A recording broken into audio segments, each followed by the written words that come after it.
विद्यार्थियों, विगत अंक में अच संधि प्रकरण के अंतर्गत हमने उपदेशे अजानुनासिक इस सूत्र की व्याख्या देखी थी और इसी क्रम में हमने उरंड्रापह सूत्र की व्याख्या की थी, सूत्र को समझने का प्रयास किया था। आज हम लोपः शाकल्यस्य सूत्र की व्याख्या करेंगे। लोपः शाकल्यस्य सूत्र का अर्थ है अश प्रत्याहार परे होने पर अवर्ण पूर्व वाले पदांत यकार वकार का विकल्प से लोप होता है। अश प्रत्याहार यदि परे हो तो अवर्ण पूर्व वाले, यदि अवर्ण पूर्व में हो तो पदांत यकार और वकार का विकल्प से लोप होता है। जहाँ भी विकल्प की बात आती है वहाँ पर दो रूप निष्पन्न होते हैं। यहाँ पर जैसे हम इसको सिद्ध करेंगे, हर ईय और हर ईय। इसी तरीके से विष्णु ईह और विष्णु वीह, इन रूपों को सिद्ध करके हम लोपः शाकल्यस्य सूत्र को समझने का प्रयास करेंगे। हर ईय हर ईह, विष्णु ईह विष्णु वीह, दो रूप बनेंगे क्योंकि यहाँ पर सूत्र विकल्प से लोप कर रहा है, इसलिए एक रूप बनेगा लोप पक्ष में हर ईह, और जहाँ हम लोप नहीं करेंगे हर ईह। जहाँ हम लोप करेंगे विष्णु ईह, जहाँ हम लोप नहीं करेंगे वहाँ विष्णु वीह रूप निष्पन्न होगा। हम पहला रूप लेते हैं हर ईह, हर ईह, लोप पक्ष में, लोप अभाव पक्ष में हर ईह। संधि विच्छेद होगा हरे धन ईह, और विष्णु ईह का संधि विच्छेद होगा विष्णु धन ईह। यहाँ पर हरे और विष्णु दोनों पद संबोधन के एक वचनांत होने से सुप्तिगंतम पदम के अनुसार पद संज्ञक हैं, क्योंकि सूत्र में कहा गया है कि पदांत यकार और वकार का लोप होता है विकल्प से, यानी यकार और वकार पदांत होने चाहिए। तो यहाँ पर क्योंकि हरे और विष्णु में दोनों पद संबोधन के एक वचनांत रूप होने से कारण सुप्तिगंतम पदम के अनुसार पद संज्ञक हैं। जब पद संज्ञक हैं तो इन दोनों में एचो अवयव सूत्र से क्रमशः एकार को अय आदेश तथा विष्णु का जो ओकार है उसको अव आदेश होकर हर अय ईह तथा विष्णु अव ईह रूप बन जाते हैं।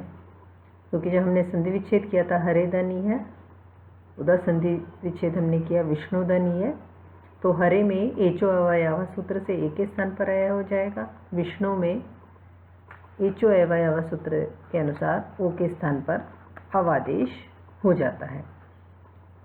अब पुनः दोनों रूपों में इह के आदि इकार अश के परे होने पर, क्योंकि सूत्र की पहली शर्त है कि अश प्रत्याहार परे होना चाहिए, तो हरे इह में इकार जो है वो अश प्रत्याहार में आता है, विष्णु इह में भी जो इह है वो अश प्रत्याहार के अंतर्गत आता है।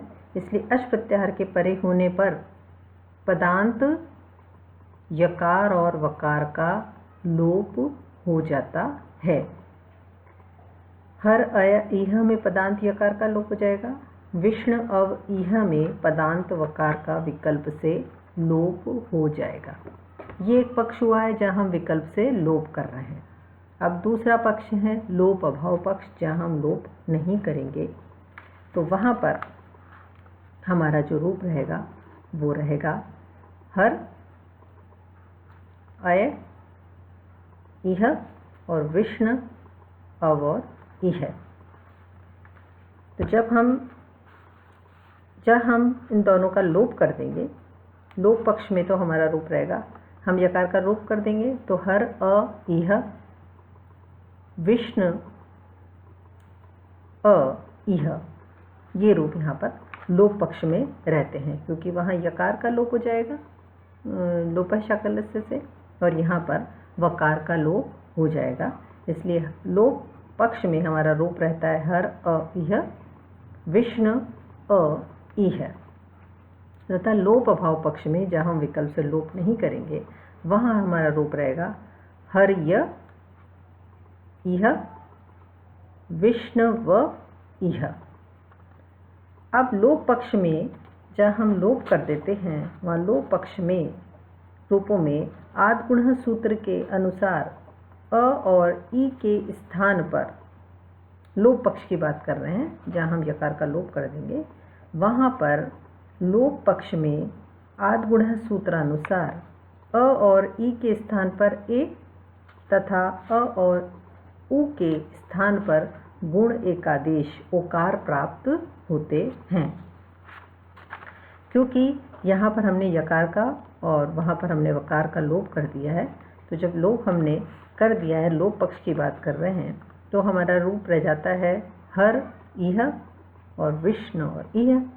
तो अ और ई को यहाँ पर आद्गुणः सूत्र के अनुसार लोप की प्राप्ति होती है। अब जब लोप की प्राप्ति होती है तो यहाँ पर अ और उ के स्थान पर और अ और ई के स्थान पर ए और अ और उ के स्थान पर ओ गुण एकादेश प्राप्त होता है। किंतु पूर्वात्र सिद्धम सूत्र के अनुसार 7.25 अध्यायों के प्रति त्रिपादी सूत्र असिद्ध है और त्रिपादी सूत्रों में भी पूर्व शास्त्र के प्रति परशास्त्र असिद्ध होता है। यदि हम इसको सरल भाषा में समझें तो अष्टाध्यायी में 8 अध्याय हैं, प्रत्येक अध्याय में 4 पाद हैं। तो यहाँ ये कह रहा है कि 7वें अध्याय के प्रथम पाद तक के जितने भी सूत्र हैं अष्टाध्यायी के, यहाँ पर 7 अध्याय के 8 अध्याय हैं, 8 अध्यायों में प्रत्येक अध्याय में 4 पाद हैं। तो यहाँ पर 7 अध्याय के अष्टम अध्याय के प्रथम पाद तक के जो सूत्र हैं उनके लिए बाद वाले त्रिपादी यानी अष्टम अध्याय के जो तीनों पाद के सूत्र हैं वो उनकी दृष्टि में असिद्ध हैं, यानी उनके द्वारा किए गए कार्यों को वह नहीं देखता है।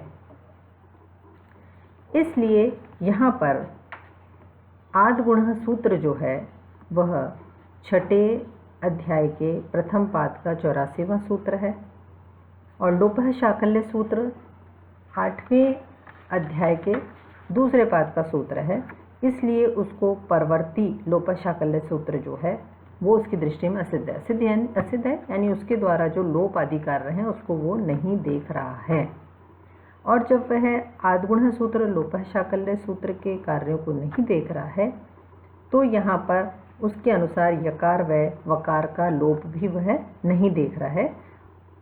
इसे तो यकार व वकार सामने दिखाई पड़ रहे हैं, उनके अनुसार यकार वकार का लोप नहीं हो रहा है। आद्गुणः सूत्र की दृष्टि में लोपः शाकल्य द्वारा किए गए यकार व वकार का लोप दृष्टिगत नहीं है, इसलिए वह यकार व वकार को अपने सामने ही देख रहा है। अतः अवर्ण से परे यकार व वकार के दिखाई देने से अच परे न होने के कारण आद्गुणः सूत्र द्वारा गुण एकादेश नहीं होता है। क्योंकि जब आद्गुणः को यकार और वकार दिखाई दे रहे हैं तो वह वहाँ दिखाई देने के कारण आद्गुणः सूत्र द्वारा जहाँ पर गुण एकादेश होना चाहिए था वह गुण एकादेश नहीं होता है और हर यह विष्णु यह ऐसे ही अवस्थित रहते हैं।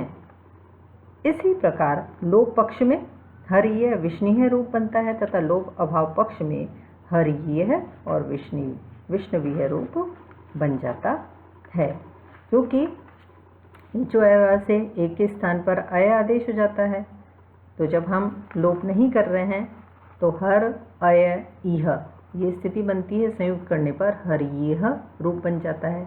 इसी प्रकार से विष्णुवीय में भी जो हम संधि विच्छेद कर रहे हैं विष्णु धन इह, यहाँ पर एचो अवयव से ओ के स्थान पर अव आदेश हो जाता है, रूप बन जाता है विष्णुवीय। क्योंकि यहाँ पर भी वकार का लोप लोपः शाकल्य से विकल्प से नहीं हो रहा है। जहाँ विकल्प से लोप कर दिया वहाँ सीधा विष्णु यह रूप ही निष्पन्न होगा। तो लोपः शाकल्य से सूत्र मोटे रूप में जो मुख्य बात कह रहा है वह यह है कि अगर अश प्रत्याहार परे हो, कैसा, अवर्ण पूर्व वाले पदांत यकार का विकल्प से लोप कर देगा। पहली शर्त तो है कि अश प्रत्याहार का वर्ण होना चाहिए। अश प्रत्याहार यदि परे है तो अवर्ण पूर्व वाले ऐसे पदांत, यकार और वकार भी पदांत होने चाहिए, पदांत यकार वकार तथा अवर्ण पूर्व वाले हों। ये तीनों चीज़ें यदि हैं तो विकल्प से यकार और वकार का विकल्प से लोप हो जाता है। तो अश प्रत्याहार परे होने पर अवर्ण पूर्व वाले पदांत यकार और वकार का लोप हो जाता है। यहाँ पर हम जब इन उदाहरणों को देखते हैं, हर यह, विष्णु यह और विष्णु विह, यहाँ पर हरे यह और विष्णु यह जो संधि विच्छेद हो रहा है, दोनों ही जगह एचो एवं सूत्र प्रवृत्त हो जाएगा। ए के स्थान पर अय हो जाएगा, ओ के स्थान पर अव हो जाएगा। और इस प्रकार से लोप पक्ष में लोप होकर हमारा रूप, अगर हम लोप कर देंगे तो यकार का लोप कर देंगे तो हर यह रूप बन जाएगा, और वकार का हम लोप कर देंगे तो विष्णु यह रूप बन जाएगा। लोप अभाव पक्ष में यकार रहेगा तो हर अय यह, अगर हम ऐसे कर देंगे तो मिला देंगे तो हर यह रूप बन जाएगा। और लोप यहाँ पर भी अगर लोप हम नहीं करेंगे वकार का तो हमारा रूप रहेगा विष्णु अव और यह, मिला देंगे तो विष्णु विह।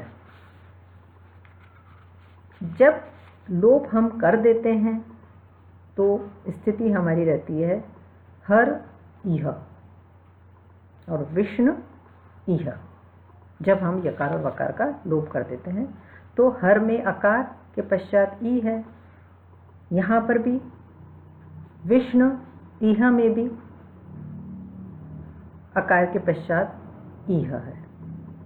तो यहाँ पर अ और ई को आद्गुणः सूत्र से गुण की प्राप्ति हो रही है, किंतु पूर्वात्रा सिद्धम सूत्र यहाँ पर उसकी दृष्टि में 7.25 अध्यायों के प्रति त्रिपादी सूत्र असिद्ध होने के कारण से जो आद्गुणः सूत्र है वह 6ठे अध्याय का प्रथम पाद का सूत्र है, उसको लोपः शाकल्य के 8वें अध्याय के दूसरे पाद का सूत्र नहीं दिखाई दे रहा है। उसे यकार और वकार दोनों ही उनका लोप किया हुआ दिखाई नहीं दे रहा है, यकार और वकार वहीं पर अवस्थित दिखाई दे रहे हैं, इसलिए यहाँ पर आद्गुणः सूत्र की प्रवृत्ति नहीं होगी और यहाँ पर गुण कार्य नहीं होगा और हर यह और विष्णु यह यही रूप निष्पन्न होंगे।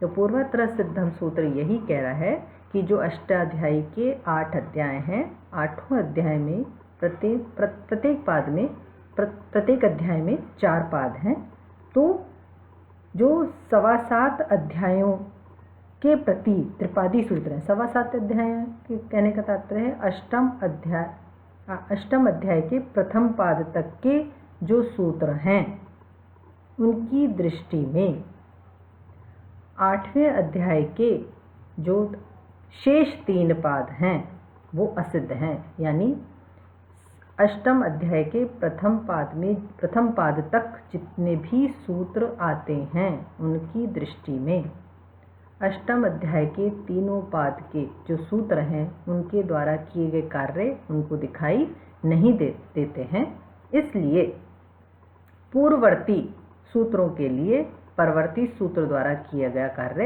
असिद्ध है, वो उनको नहीं देखते हैं और इसी कारण यहाँ पर आद्गुणः सूत्र से गुण नहीं होता है। शेषम अगले अंक में समझें।